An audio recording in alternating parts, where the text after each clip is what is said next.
नमस्कार साथियों, फिर से आप सभी लोगों का स्वागत है हमारे यूट्यूब चैनल में। तो साथियों, हम एक न्यूट्रिशन का जो चैप्टर कर रहे थे, उसमें हमने 2 टाइप्स न्यूट्रिशन का पढ़ लिया है, कार्बोहाइड्रेट और विटामिन। ठीक है, उसमें हम तीसरा जो पार्ट करने वाले हैं वो है वसा। ठीक है, तो वसा का जो निर्माण होता है वो बसीय अम्लों से होता है। किससे होता है साथियों? बसीय अम्लों से होता है। और इसका कार्य क्या होता है? ये ऊर्जा देने वाले पोषक पदार्थ होते हैं। क्या कार्य होता है इनका? ये ऊर्जा देने वाले पोषक पदार्थ होते हैं। इंग्लिश में बोलेंगे एनर्जी गिविंग न्यूट्रिएंट।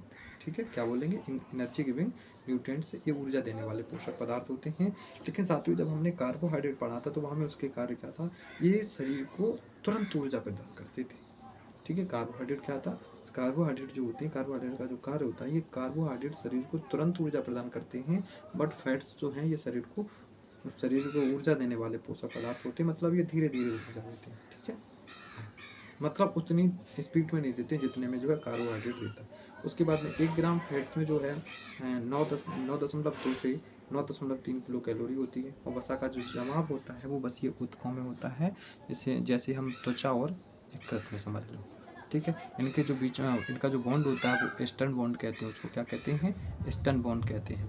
अब आगे देखेंगे टाइप ऑफ फैट, यानी वसा के प्रकार। तो वसा 2 प्रकार की होती है। कितने प्रकार की होती है साथियों? 2 प्रकार की। एक आपकी संतृप्त वसा, दूसरी आपकी असंतृप्त वसा। तो साथियों, संतृप्त वसा क्या होती है? तो संतृप्त, इनका जो निर्माण है वो एकल हाइड्रोजन बंध से होता है। किससे होता है? एकल हाइड्रोजन बंध से होता है।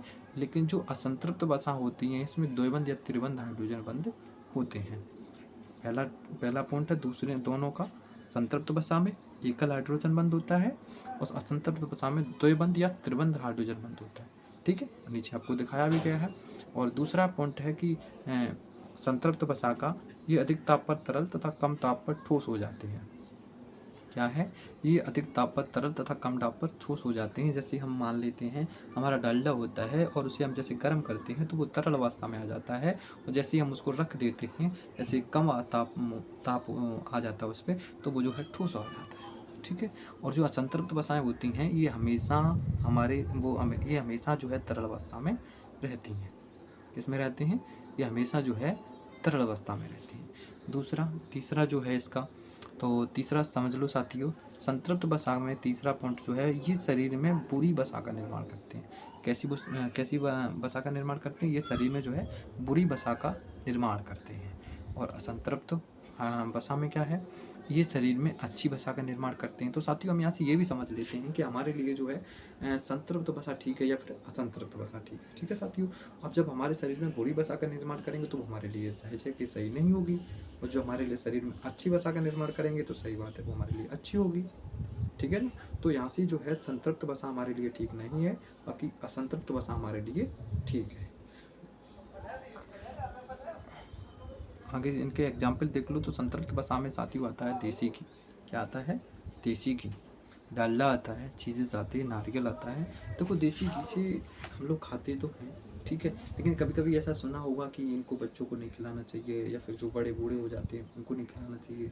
तो साथियों, इसका मतलब क्यों नहीं खिलाना चाहिए?